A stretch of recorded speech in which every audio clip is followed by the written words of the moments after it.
آج ہم بیان شروع کریں گے حضرت آدم علیہ السلام کا۔ اللہ تعالیٰ فرماتے ہیں، میں نے جنوں اور انسانوں کو اپنی عبادت کے لیے پیدا کیا ہے۔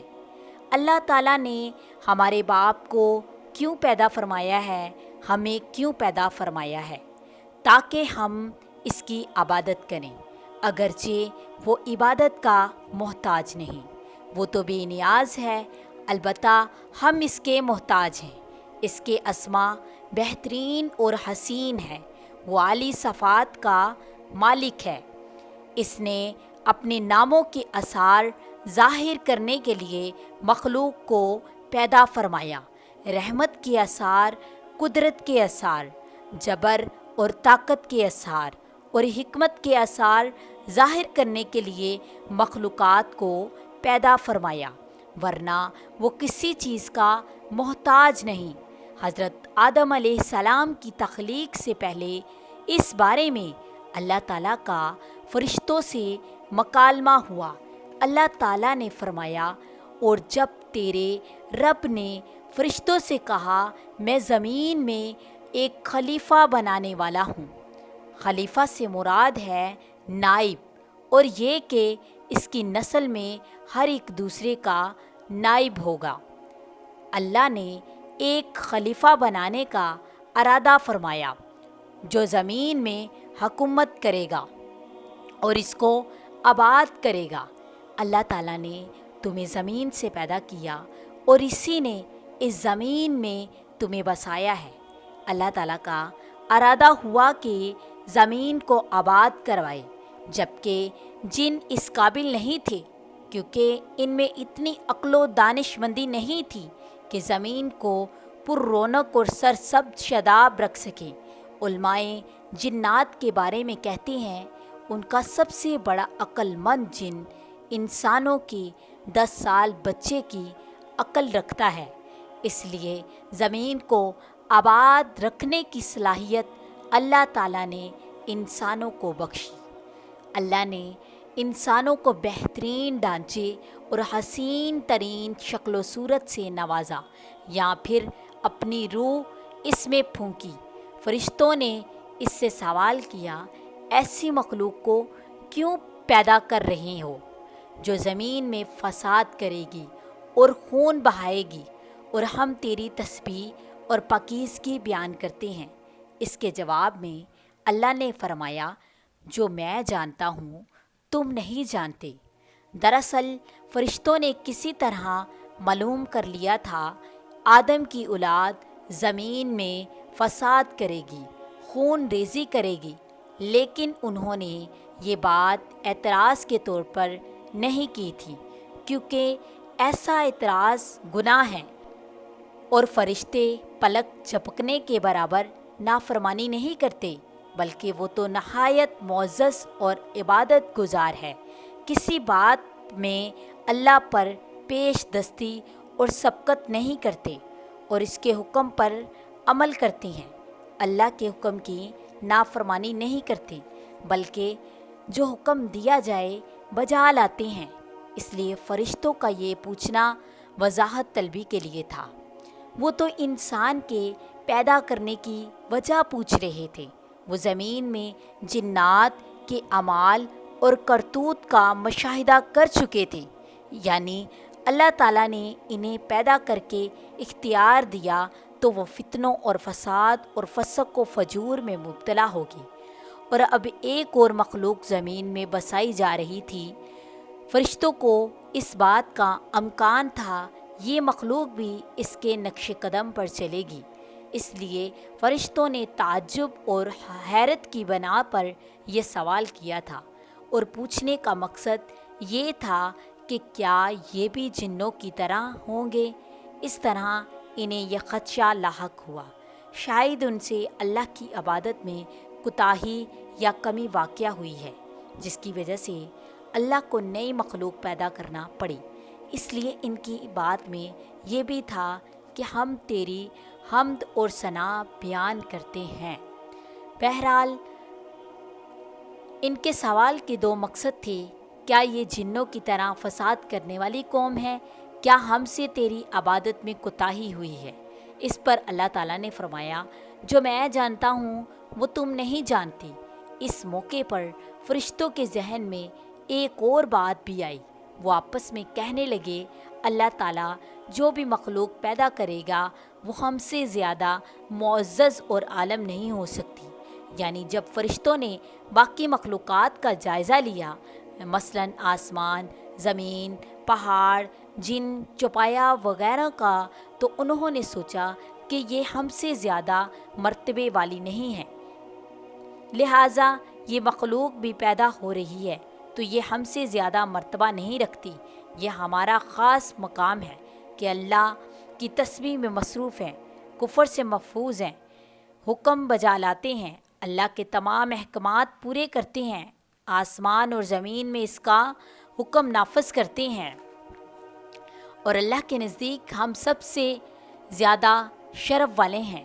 لہٰذا اگر یہ مخلوق انسان بھی پیدا ہو جائے تو کیا ہوا، ہم سے زیادہ معزز اور علم والی نہیں ہوگی۔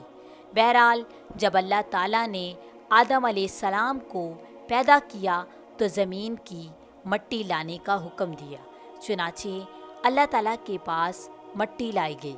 امام ترمذی اور ابن حبان اور امام احمد رحمۃ اللہ علیہ نے ایک حدیث بیان کی ہے جس کے الفاظ کچھ یوں ہیں: اللہ تعالیٰ نے آدم علیہ السلام کو مٹی کی ایک مٹھی سے پیدا فرمایا، اس مٹی کو اللہ تعالیٰ نے پوری زمین سے اٹھوایا۔ یہی وجہ ہے آدم کی اولاد زمین سے ہی ظہور پذیر ہوئی۔ بعض سرخ رنگ کے ہیں، بعض سیاہ سفید اور بعض درمیانے ہیں، بعض نیک ہیں، بعض خبیث اور کچھ پاکیزہ قسم کے ہیں۔ انسان کی تخلیق مٹی سے شروع ہوئی، اس مٹی کو پانی سے تر کیا گیا تو یہ طین بن گئی۔ اسی وجہ سے قرآن پاک کی بعض آیات میں تراب کا لفظ آیا ہے۔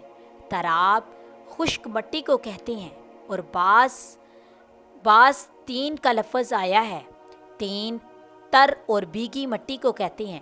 اللہ تعالیٰ فرماتے ہیں خلقہ من ترابا، یعنی آدم کو تراب سے پیدا کیا گیا۔ مٹی کی عام حالت کو تراب کہتے ہیں، اور فرمایا جب آپ کے رب نے فرشتوں سے کہا کہ میں مٹی سے بشر کو پیدا کرنے والا ہوں، جب اس مٹی کو پانی سے زیادہ بھگویا گیا تو وہ لیزدار ہونا شروع ہو گئی۔ اس لیے اللہ تعالیٰ نے فرمایا ہم نے انسان کو لیزدار اور چپکنے والی مٹی سے پیدا کیا۔ پھر اللہ تعالیٰ نے اپنے مبارک ہاتھوں سے انسان کا ڈھانچہ تیار کیا۔ اللہ تعالیٰ نے فرمایا خلقت بی ایدی، میں نے اپنے دونوں ہاتھوں سے بنایا۔ اللہ تعالیٰ نے انسان کی خلقت فرشتوں کے سپرد نہ کی بلکہ بذات خود اسے تخلیق کیا، تخلیق کے مراحل سے گزرے اور اپنے ہاتھوں سے ان کی تصویر کشی کی۔ اللہ نے انسان کو پہلے ایک صورتی شکل میں ڈالا، اس کے بعد ایک مقررہ مدت تک چھوڑے رکھا، یہاں تک کہ گیلی مٹی خشک ہو گئی اور اس کا رنگ سیاہ ہو گیا، بدبو آنے لگی، پھر وہ کھنکھناتی مٹی میں بدل گئی اور آخر کار آگ پر پکی ہوئی مٹی یعنی فخار ٹھیکری کی صورت اختیار کر گئی، جس سے مٹکے وغیرہ تیار کیے جاتے ہیں۔ سیاہ مٹی کو یمناک کہتے ہیں، بدبودار مٹی کو مسنون کہتے ہیں، اور کھنکھناتی بولنے والی مٹی کو سلسال کہتے ہیں۔ ٹھیکری کی طرح کی مٹی کو الفخار کہتے ہیں۔ مختلف آیات میں یہ الفاظ وارد ہوئے ہیں۔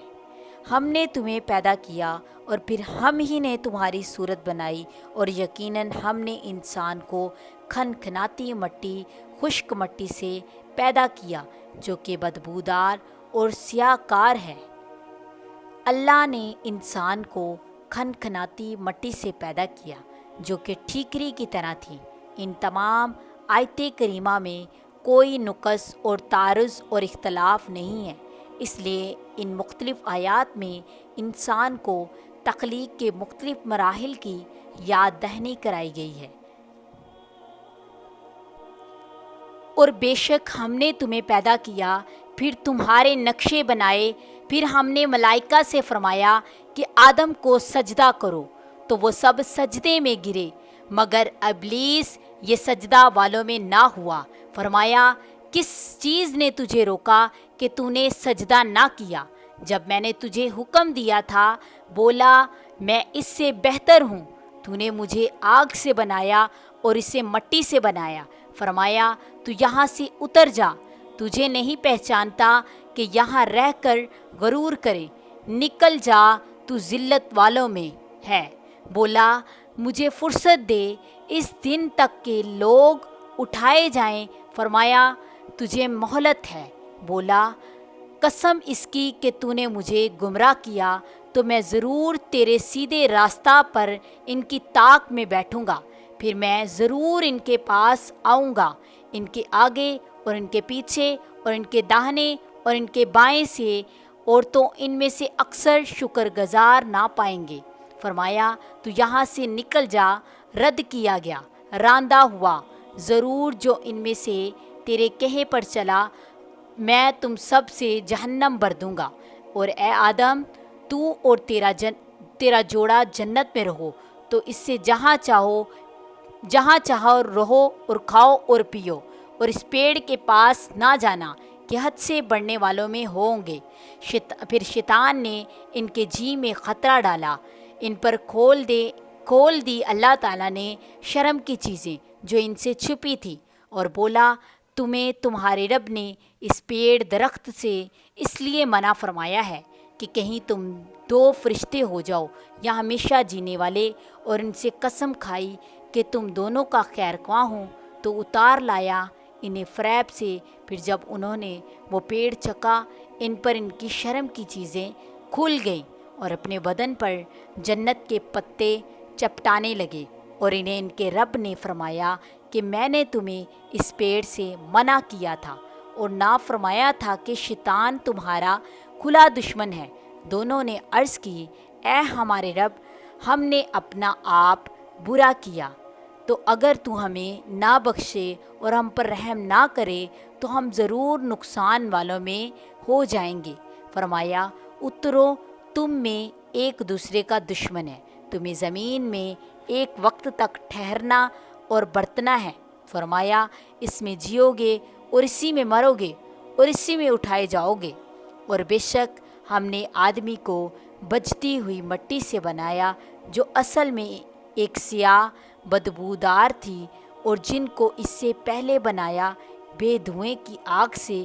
اور یاد کرو جب تمہارے رب نے فرشتوں سے فرمایا کہ میں آدمی کو بنانے والا ہوں بجتی مٹی سے جو بدبودار سیاہ گارے سی ہے، تو جب میں اسے ٹھیک کر لوں اور اس میں اپنی طرف کی خاص معزز روح پھونک دوں تو اس کے لیے سجدے میں اگر گرنا پڑے۔ جتنے بھی فرشتے تھے سب کے سب سجدے میں گرے سوائے ابلیس کے، اس نے سجدہ والوں کا ساتھ نہ مانا۔ فرمایا اے ابلیس تجھے کیا ہوا؟ سجدہ کرنے والوں سے الگ رہا۔ بولا مجھے زیب نہیں دیتا کہ میں بشر کو سجدہ کروں جسے تو نے بجتی کھنکھناتی مٹی سے، سیاہ بدبودار مٹی سے پیدا فرمایا، تو جنت سے نکل جا کہ تو مردود ہے۔ اللہ تعالیٰ نے فرمایا تو جنت سے نکل جا، تو مردود ہے، اور بے شک قیامت تک تجھ پر لعنت ہے۔ بولا اے میرے رب تو مجھے مہلت دے اس دن تک کہ وہ اٹھائے جائیں۔ فرمایا تجھے مہلت ہے، جن کو اس معلوم تک کے دن تک مہلت ہے۔ بولا اے میرے رب قسم ہے اس کی کہ تو نے مجھے گمراہ کیا، میں انہیں زمین میں بلاوے دوں گا اور ضرور میں ان سب کو بے راہ کروں گا، مگر جو ان میں تیرے چنے ہوئے بندے ہیں۔ فرمایا یہ سیدھا راستہ میری طرف آئیں گے، بے شک میرے بندوں پر تیرا کچھ قابو نہیں۔ سو ان گمراہوں کے جو تیرا ساتھ دیں، بے شک جہنم ان سب کا وعدہ ہے۔ اس کے 7 دروازے ہیں، ہر دروازے کے لیے ان میں سے ایک حصہ بنا ہوا ہے۔ اور یاد کرو جب ہم نے فرشتوں کو حکم دیا کہ آدم کو سجدہ کرو تو ان سب نے سجدہ کیا سوائے ابلیس کے۔ بولا کہ میں اسے سجدہ کیوں کروں جسے تو نے مٹی سے بنایا۔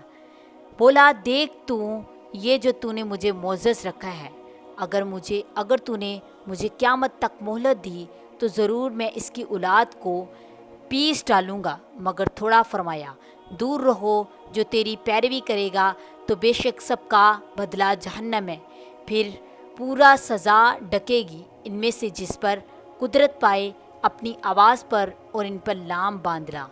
اپنے سواروں اور اپنے پیادوں کا ساجی ہو، مالوں اور بچوں میں، اور شیطان انہیں وعدہ نہیں دیتا مگر فریب سے۔ بے شک جو میرے بندے ہیں ان پر تیرا کچھ قابو نہیں، تیرا رب کافی ہے کام بنانے کے لیے۔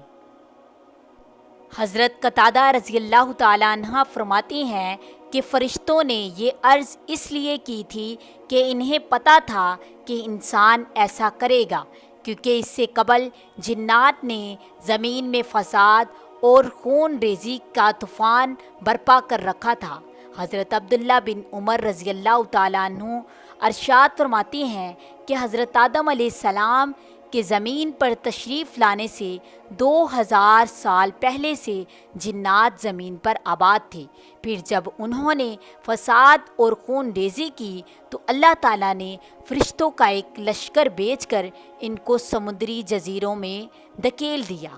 حضرت عبداللہ ابن عباس رضی اللہ تعالیٰ عنہ سے بھی یہی منقول ہے۔ ایسا بھی منقول ہے کہ فرشتوں کو انسان کی طبیعت و فطرت کا علم لوح محفوظ سے ہو گیا تھا۔ یہ بھی منقول ہے ہاروت اور ماروت نے فرشتوں کو یہ بات بتائی تھی، اور ان دونوں فرشتوں کو ان سے اوپر والے فرشتے سجل نے یہ بات بتائی تھی۔ اور یہ بھی کہا گیا ہے کہ انسانی طبیعت کا علم فرشتوں کو اس طرح ہوا کہ تخلیق انسانی مٹی سے کی جا رہی ہے تو لامحالہ مٹی کے اوصاف اس میں پائے جائیں گے، تو فرشتوں نے عرض کی وَنَحْنُ نُسَبِّحُ بِحَمْدِكَ وَنُقَدِّسُ لَكَ، کہ ہم تجھے سراہتے ہوئے تیری تسبیح کرتے ہیں اور تیری پاکی بولتے ہیں، یعنی ہم ہمیشہ تیری عبادت میں مصروف ہیں اور ہم میں سے کوئی بھی تیری نافرمانی نہیں کرے گا۔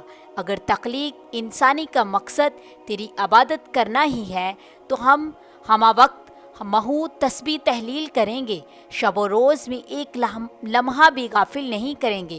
اللہ تعالیٰ نے فرمایا انی عالم ما لا تعلمون، بے شک جو میں جانتا ہوں تم نہیں جانتے، یعنی اس کی تخلیق کے بارے میں میری نظر الوحیت جس حقیقت و مصلحت پر ہے تمہیں اس کی خبر تک نہیں۔ عن قریب اس سے انبیاء کرام، رسول معظم، صدیقین، شہداء اور صالحین پیدا ہوئے، علم اسماء اور ملائکہ۔ اب ہم بتائیں گے کہ اس درخت کا نام کیا تھا۔ شجر ممنوعہ، وَلَا تَقْرَبُوا هَٰذِهِ الشَّجَرَةَ، اس درخت کے پاس نہ جانا۔ مفسرین اعظام کا اس بارے اختلاف ہے، شجر ممنوعہ کس چیز کا تھا؟ حضرت عبداللہ ابن عباس، سعید بن جبیر، امام شعبی، جدہ بن حبیر، محمد بن قیس صدی اور حضرت عبداللہ بن مسعود رضی اللہ تعالیٰ عنہم اور دیگر کئی اور صحابہ کرام سے مروی ہے کہ وہ انگور کا تھا بیل، جبکہ ابن عباس اور ابن مسعود اور دیگر صحابہ کرام علیہ رضوان سے ایک روایت کے مطابق اس درخت کو یہود کی روایت کے مطابق گندم کی بالی کہا گیا ہے۔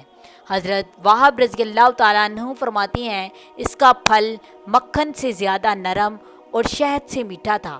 امام سوری رحمۃ اللہ علیہ نے ابو حسین رضی اللہ تعالیٰ عنہ اور ابو مالک رضی اللہ تعالیٰ عنہ سے روایت ہے کہ وہ درخت کھجور کا تھا۔ ابن جریر رضی اللہ تعالیٰ عنہ حضرت مجاہد رضی اللہ تعالیٰ عنہ سے نقل کیا کہ وہ زیتون کا درخت تھا۔ حضرت قتادہ رضی اللہ تعالیٰ عنہ کا قول بھی یہی ہے۔ حضرت ابو عالیہ رضی اللہ تعالیٰ عنہ فرماتی ہیں کہ وہ ایسا درخت تھا جس کے کھانے سے انسان ناپاک ہو جاتا ہے، جبکہ جنت میں حدث واقع ہونا غیر مناسب سی بات ہے۔ بہرحال یہ اختلاف معمولی ہے۔ اللہ تعالیٰ نے اس کے ذکر اور اس کی تعبین میں ابہام رکھا، اور ابہام میں یقیناً کوئی مصلحت کار فرما ہوگی۔ اگر اس کے ذکر میں کوئی مصلحت ہوتی تو ضرور اس کی تفصیل سے آگاہ کر دیا جاتا، جس طرح کہ اس کے علاوہ کئی چیزیں قرآن پاک میں محم ہوئی۔ حضرت آدم علیہ السلام کی جنت کہاں تھی؟ علماء کا اس بارے میں بھی اختلاف ہے۔ حضرت آدم علیہ السلام جس جنت میں قیام پذیر تھے وہ آسمان پر تھی یا زمین پر تھی، اس اختلاف سے بھی نکلنا ضروری ہے۔ جمہوری علماء کا موقف ہے کہ وہ جنت آسمان پر تھی اور جنت الماری تھی۔ آیات اور احادیث کے ظاہر سے بھی یہی بات ہوتی ہے، جس طرح اللہ تعالیٰ نے فرمایا وَقُلْنَا يَا آدَمُ اسْكُنْ أَنْتَ وَزَوْجُكَ الْجَنَّةَ، اور ہم نے اے آدم علیہ السلام کو اور تیری بیوی جنت میں رہو۔ جیسا کہ حضرت موسیٰ علیہ السلام نے حضرت آدم علیہ السلام سے کہا کیا آپ ہی ہیں جنہوں نے اور اپنے آپ کو جنت سے نکالا؟ امام مسلم رحمۃ اللہ علیہ نے اپنی صحیح میں حضرت حذیفہ رضی اللہ تعالیٰ عنہ سے روایت کیا کہ حضور صلی اللہ علیہ وسلم نے فرمایا کہ اللہ تعالیٰ میدان حشر میں لوگوں کو جمع فرمائے گا، پھر جنت کو مومنوں کے قریب کر دیا جائے گا۔ مومن حضرت آدم علیہ السلام کے حضور ہو کر عرض کریں گے کہ ہمارے لیے جنت کو کھولیں۔ آپ فرمائیں گے کیا تمہیں تمہارے باپ کی خطا نے جنت سے نہ نکالا تھا؟ اس حدیث سے بھی یہ واضح ہوتی ہے کہ وہ جنت الماری ہی تھی، لیکن یہ حدیث محل نظر ہے۔ متاثرین کی رائے ہے کہ جس جنت میں حضرت آدم علیہ السلام قیام پذیر تھے وہ جنت خلد نہیں تھی، کیونکہ کئی ایک بات جنت ماوا ہونے کے منافی